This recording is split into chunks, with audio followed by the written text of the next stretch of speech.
샬롬 고등부 친구들 반갑습니다. 한 주간 평안하셨나요? 코로나가 점점 심해지고 있는데 다들 건강 유의하시고 몸 조심하시기를 바랍니다. 오늘 우리가 함께 볼 말씀은 창세기 11장 1절부터 9절까지 말씀인데요.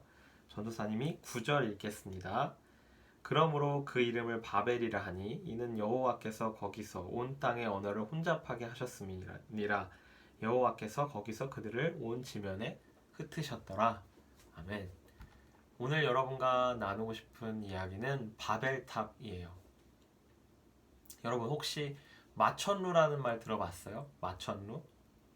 아주 높게 지어진 고층 건물을 이르는 말이죠.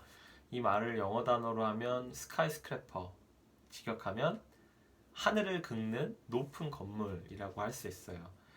하늘을 긁다 이런 말에서 보여지는 것처럼 열망을 담은 건물이죠.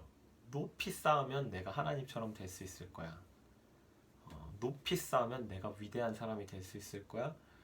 과거에는요 건축 기술이 많이 없어서 좀 불가능했다고 한다면 지금은 뭐 100층이 넘는 건물도 수두룩하죠. 여러분 혹시 이 세계에서 제일 높은 건물 뭔지 아세요?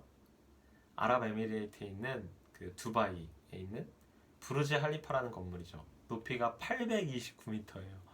우와, 829m, 거의 1km네요. 층수로는 163층이래요. 163층.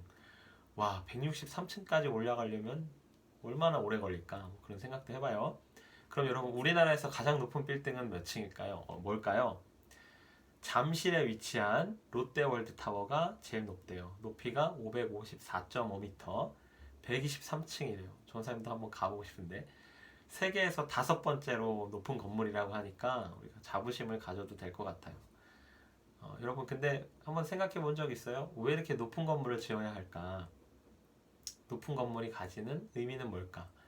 땅이 없어서 부족해서 그럴까요? 땅에 살 사람들이 더 이상 너무 좁아져가지고 더 이상 우리가 살 데가 없어 하고 높은 건물을 지을까요? 뭐 여러 가지 의미가 있겠지만 그리고 여러 가지 생각들이 있겠지만 과거로부터 그냥 본다면 이런 의미도 있었다는 거예요. 어떤 의미냐면 나는 이 높은 건물을 지을 만큼 위대해. 나는 성공했어. 그리고 나는 힘이 있어. 나는 능력이 넘쳐. 나는 이 높은 건물을 사람들이 볼 때마다 내 명예를 생각할 거야. 라는 거죠. 이런 시도는요, 이미 오래 전부터 있어 왔어요. 그러면 그 시도의 제일 처음 시작은 어디였는지 한번 살펴볼게요. 창세기 11장에서 그 기원을 찾을 수 있습니다. 여러분, 우리 노아에 대해서 이야기했어요. 노아 언약을 통해서 하나님께서 무지개를 주셨다. 이 세상이 죄로 가득해지고 하나님께서 노아를 택하셨는데 그 노아를 통해 하나님께서 이 세상에는 심판을 그리스도를 믿는 그러니까 하나님을 믿는 자들에게는 구원을 허락하신 사건 노아 그리고 그 언약 무지개 내가 다시는 너희를 물로 심판하지 않겠다라고 약속하셨던 노아 언약에 대해서 배웠어요. 언약은 약속이죠. 하나님의 약속, 변하지 않는 약속, 무지개를 우리에게 주셨다. 그런데 홍수로 모든 것을 이제 다시 리부트하시고 사람에게 소망이 있을 것 같았지만 안타깝게도 여전히 사람들은 죄 속에 거하고 있었어요. 노아로부터 이제 시작된 새로운 세상에서도 동일하게 사람들 안에는 죄가 숨어 있었다는 거예요. 너무 안타깝죠.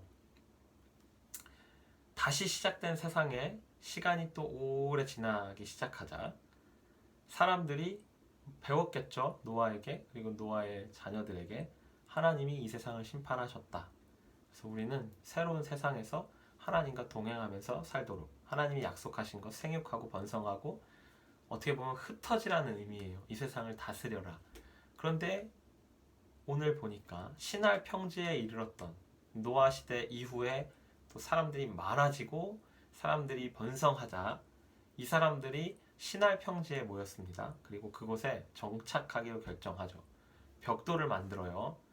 오늘의 아스팔트 같은 건데 역청이 사용돼요. 이게 무슨 말이냐면 역청은 이제 약간 방수 이런 개념으로 생각할 수 있는데 벽돌을 만들어서 높이 꼭대기를 쌓자.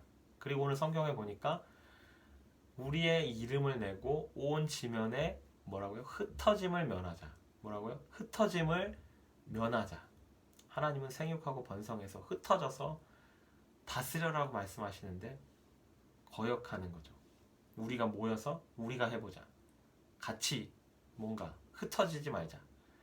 근데 이게 좋은 의미로 흩어지지 말자가 아니었어요. 우리의 이름을 내고 우리가 잘할 수 있다고, 우리가 이렇게 능력이 많다고, 그렇게 바벨탑이 지어지기 시작합니다. 하나님에 대한 불순종과 하나님에 대한 불신이 드러나는 거죠.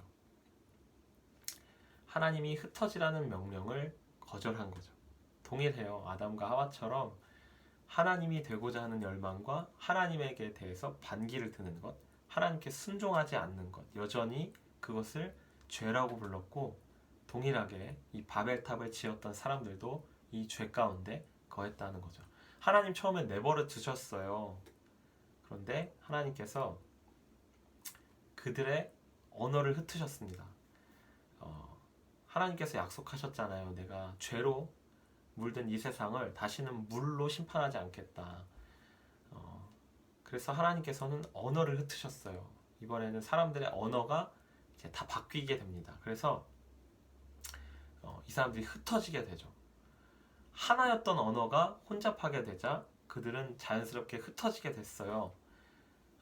하나님께서 흩으라고 명령하신 것이 하나님의 그 언어를 흩으시는 것을 통해서 이루어진 거죠. 하나님께서 명령하셔서 여기까지 왔는데 다시 하나님을 거절하고 하나님의 말씀에 순종하지 않는 죄가 남아 있었기 때문에 하나님이 우리의 언어를 흩으셨다라는 것을 이 바벨탑 사건을 통해서 우리가 오늘 배우고 있는 거예요. 자, 말씀을 맺습니다. 하나님께 순종합시다. 하나님의 말씀을 따라 삽시다. 그리고 세상의 가치와 생각, 세상이 주는 논리, 세상이 주는 방식과 결정을 따라가는 것이 아니라 하나님 말씀에 순종해서 하나님의 백성답게 살아가는 것이 오늘 우리에게 필요한 것 같아요. 그리고 또 한 가지, 흩어지라는 거죠. 하나님께서는 오늘도 우리에게 교회만 있지 마라. 근데 전사님은 좀 교회도 오면 좋겠어. 교회에 모이는 이유는요, 흩어지기 위해서예요.